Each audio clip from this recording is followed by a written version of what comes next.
लक्ष्य crash course में हम लोग 12वीं क्लास के लिए भौतिकी पढ़ रहे थे। इसमें अभी हम लोग विद्युत द्विध्रुव पढ़ रहे थे।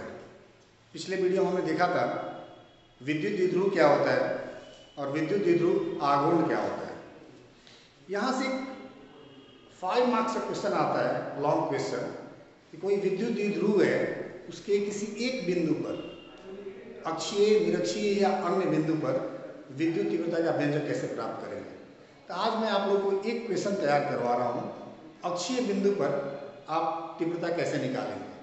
ठीक है, हमारा क्वेश्चन क्या आता है, कैसे क्वेश्चन आता है, विद्युत द्विध्रुव के कारण उसके अक्षीय बिंदु पर विद्युत तीव्रता का व्यंजक प्राप्त करें। ये 5 नंबर का सवाल आता है। ठीक है, क्वेश्चन ऐसे लिखा रहेगा, किसी विद्युत द्विध्रुव के कारण उसके अक्षीय बिंदु पर विद्युत तीव्रता का व्यंजक प्राप्त करें।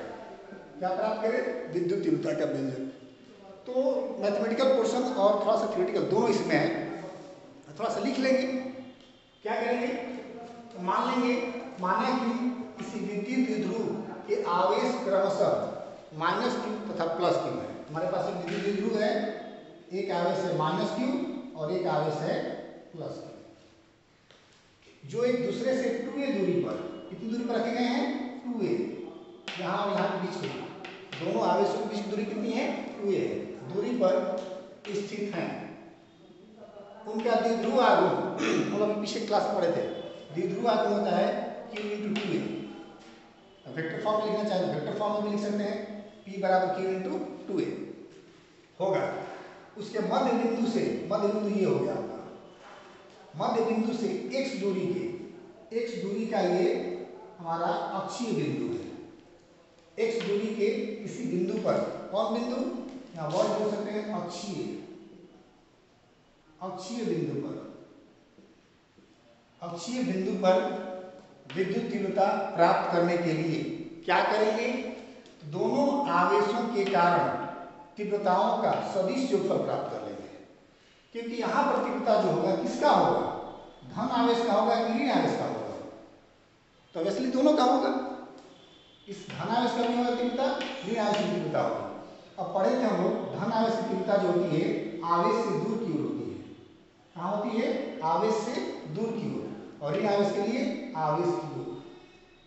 अब यहाँ पर हमें 2 तीव्रता मिल गई, E+q धन आवेश की तीव्रता और E- q ऋण आवेश की तीव्रता। इन्हीं दोनों को जोड़ देना है। अब चूंकि विद्युत तीव्रता एक सदिश राशि है तो सदिश योगफल प्राप्त करेंगे। क्या लिखेंगे? कुल तीव्रता E = E+q + E-q।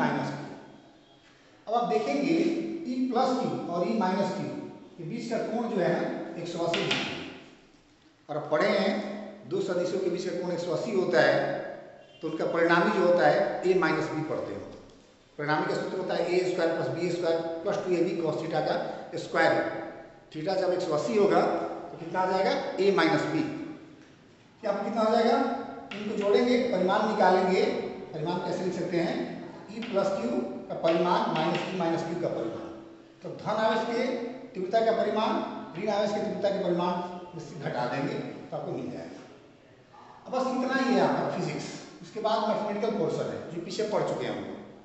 अब सबसे बड़ा काम क्या हमारा? E+q का मान निकालना, E - q का मान निकालना और दोनों का मान यहाँ रख देंगे। E+q है क्या? E+q क्या है? धन आवेश के कारण तीव्रता। तो हमने लिखा है यहाँ पर द्विध्रुव के धन आवेश के कारण तीव्रता E+q।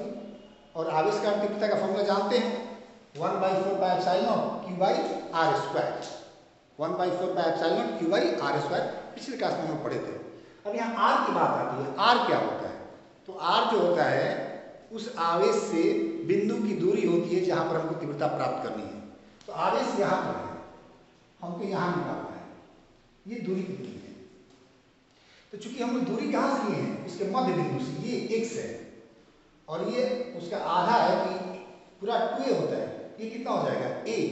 हमको ये दूरी चाहिए, इस आवेश से इस बिंदु की दूरी चाहिए। तो कितना हो जाएगा? x में से a घटा देंगे, इतना घटा देंगे तो ये मिल जाएगा। तो दूरी कितनी होगी? x - a। तो हमने r जगह पर रखा है x - a का स्क्वायर, होल स्क्वायर। ठीक है, फिर पुनः द्विध्रुव के ऋण आवेश के कारण तीव्रता। ऋण आवेश यहाँ पर है, इस किनारे पर। इसे कारण तीव्रता निकालेंगे। दूरी कौन से कहाँ से लेंगे, यहाँ से लेंगे ना, यहाँ से यहाँ तक दूरी लेंगे। तो यहाँ से यहाँ तक x है और ये कितना है, a है, ये कितना हो जाएगा x प्लस a। फिर तीव्रता का सूत्र होता है 1/4 पाई एप्सिलॉन नॉट q बटा में x प्लस a का होल स्क्वायर। हमने दोनों निकाल लिया, धनावेश कारण तीव्रता भी निकाल लिए, ऋणावेश कारण तीव्रता भी निकाल ली। और कुल तीव्रता कितनी है हमारी, कुल तीव्रता जो हमारी है वो है E बराबर E plus Q plus minus E minus Q. Minus Q करे समझ में आ रहा है, तो दोनों के बीच कोण 180 डिग्री है। अब आप कहोगे कि हम इसमें से इसको क्यों घटा रहे हैं, E प्लस क्यू से E माइनस क्यू घटा रहे हैं, इसमें से इसको क्यों नहीं घटा रहे हैं। तो इसके पीछे भी लॉजिक है। कारण ये है कि E प्लस क्यू की दिशा आवेश से दूर की ओर है और उसी दिशा में हमारा एक होता है विद्युत द्विध्रुव आघूर्ण। इस द्विध्रुव के लिए विद्युत द्विध्रुव आघूर्ण कहाँ होगा, E प्लस क्यू की दिशा में होगा। इसलिए इस दिशा को धनात्मक लेते हैं और विपरीत वाले को ऋणात्मक लेते हैं। ठीक है, चलिए हमारा 3 समीकरण 1, 2 और 3। समीकरण 1 में 2 और 3 का मान रख देंगे। अब कुछ नहीं, मैथमेटिक्स बच गया है इसका, इसको सॉल्व कर लेंगे। ध्यान देखिएगा, E बराबर E plus Q minus E minus Q. E plus Q का मान इतना है, E माइनस क्यू का मान इतना है। दोनों मान यहाँ रखेंगे समीकरण 1, 2 और 3 से। E बराबर E plus Q minus E minus Q. अब E प्लस क्यू का मान कितना है, यहाँ से रखेंगे 1/4 पाई एप्सिलॉन नॉट क्यू बटा में x माइनस a का होल स्क्वायर माइनस फिर ये वाला 1/4 पाई एप्सिलॉन नॉट क्यू बटा में x प्लस a का होल स्क्वायर। अब इसी को हल कर देना है, सॉल्व कर देना है। तो अब देखेंगे कि 1/4 pi epsilon not 1/4 pi epsilon दोनों में q दोनों में ये कॉमन हो जाएगा। q/4 पाई एप्सिलॉन नॉट हम कॉमन ले लेंगे, कॉमन ले लिए। इसमें क्या बचा है 1 बटा में x माइनस a का होल स्क्वायर, 1 बटा में x माइनस a का होल स्क्वायर। माइनस इसी नहीं यहाँ पर माइनस, इसमें क्या बचा है 1/x प्लस a का होल स्क्वायर। अब इसको सॉल्व कर लेंगे, सब घटाव है, सब्ट्रैक्शन है, तो सॉल्व करने के लिए क्या करेंगे एलसीएम लेंगे, एलसीएम ले लेंगे इन दोनों का। ये तो पहले बाहर ही है 1q/4 पाई एप्सिलॉन। एलसीएम कितना हो जाएगा x माइनस a का whole square into x plus a का होल स्क्वायर। अब जब इससे इसमें भाग देंगे तो कट जाएगा, तो ये बचेगा x प्लस a का होल स्क्वायर हो गया, माइनस इससे भाग देंगे इसमें, ये वाला कट जाएगा, क्या बच जाएगा x माइनस a का होल स्क्वायर। अब क्या करेंगे, इसका स्क्वायर कर देंगे, होल स्क्वायर कर देंगे, इसका होल स्क्वायर कर देंगे और इन सब में से इसको घटा देंगे। ठीक है, यहाँ तो हमको क्या करना है q/4 पाई एप्सिलॉन बाहर हो गया, बाहर है पहले से ही x प्लस a का होल स्क्वायर क्या होता है a square plus b square plus 2ab, या a square plus 2ab plus b square, कुछ भी लिख सकते हैं। a square plus b square plus 2ab, x square plus a square plus 2ax minus, अब a माइनस b का whole square, उसे क्या लिखेंगे a square plus b square minus 2ab। लेकिन चूंकि हम माइनस पहले से है तो सब माइनस हो जाएगा और माइनस वाला प्लस हो जाएगा, ये हो जाएगा x square minus a square plus 2ax। अब देखिए यहाँ पर calculation x square minus x square 0, a square minus a square 0, क्या बचेगा 2ax प्लस 2ax 4ax, बाकी सब तो वही है। और नीचे वाले को हमने क्या किया a माइनस b का whole square a plus b का होल स्क्वायर, दोनों का स्क्वायर करेंगे a माइनस b का whole square, a minus b into a plus b का होल स्क्वायर। तो एक फॉर्मूला होता है a minus b into a plus b का a square minus b square, क्या होता है a square minus b square, हमने वही लिख दिया a square minus b square उसका स्क्वायर। ठीक है, अभी हो गया 4x बटा में x square minus a square का होल स्क्वायर। आगे सॉल्व करते हैं 1/4, अब क्यू घटा दिया यहाँ से, इसको क्या करते हैं 1/4 पाई एप्सिलॉन नॉट, इस क्यू को यहाँ लेके आते हैं, q और 4ax को लिख दिए 2a इंटू 2x, कुछ अंतर नहीं हुआ है, लिखने का तरीका बदल गया 2a इंटू 2x।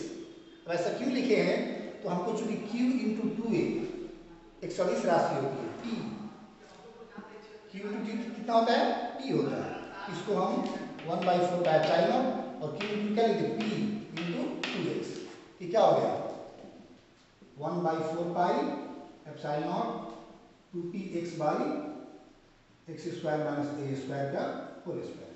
हमको एक सूत्र मिल गया। ये आपका सूत्र किसके लिए हो गया, अक्षीय बिंदु पर विद्युत तीव्रता के व्यंजक का। लेकिन हम लोग क्या करते हैं, कुछ एजम्पशन ले लेते हैं। जैसे द्विध्रुव बहुत छोटा होता है, मान लो द्विध्रुव का लंबाई 5 सेंटीमीटर और हम इसके केंद्र से 2 मीटर दूर क्षेत्र निकाल रहे हैं, तो 5 सेंटीमीटर की तुलना में 2 मीटर बहुत लंबा है।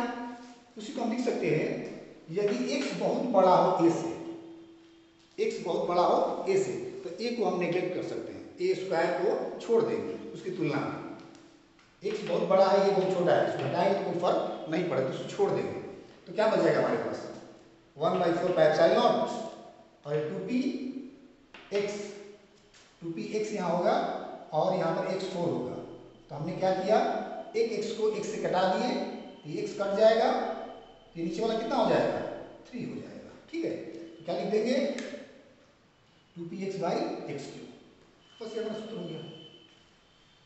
ये भी वही है, बस इसका एक कंडीशनल रूप ले लिया गया। कंडीशन क्या लगाया गया कि द्विध्रुव बहुत छोटा है, बहुत दूर निकाल रहे हैं, ये फॉर्मूला लिख दिया।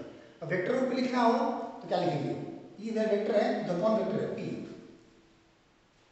ई बराबर क्या लिखेंगे, 1/4 2p/x3। ये आपका 5 मार्क्स का एक इंपॉर्टेंट क्वेश्चन बनता है। इसको हम लोग इस तरह से लिख सकते हैं। फिर से हम एक बार रिवाइज करें। हमारे पास एक विद्युत द्विध्रुव है, उसके अक्षीय बिंदु पर तीव्रता निकालनी है।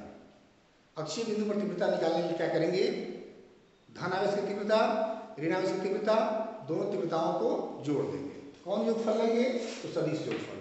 अब चूंकि दोनों एक विपरीत दिशा में आएंगे, तब जोड़ेंगे नहीं, क्या कर देंगे, घटा देंगे। क्या कर देंगे, घटा देंगे। अब धनावेश की तीव्रता निकाल लेंगे, ऋणावेश की तीव्रता निकाल लेंगे और फिर क्या करेंगे, इस समीकरण में रख देंगे। बहुत आसान है, बहुत ही आसान सवाल है। मान लिए क्या, द्विध्रुव मान लिए, -q + q, लंबाई कितनी 2a, मध्य बिंदु से x दूरी पर तीव्रता निकालनी है, धनावेश की तीव्रता e + q, ऋणावेश की तीव्रता e - q। इन दोनों को निकाल के और जोड़ देंगे। जोड़ने का तरीका क्या है, सदिश योगफल। अब चूंकि दो सदिश हैं, दोनों के बीच का कोण 180 है, तो हम यहाँ पर घटा देंगे, बस इसमें मान रख देंगे। आपको सॉल्व करते जाएंगे, आंसर आ जाएगा। इस तरह से आपको इस सवाल में 5 के 5 अंक मिल सकते हैं। ये बहुत ही बढ़िया सवाल है, इसको अच्छे से तैयार कर लेंगे। धन्यवाद।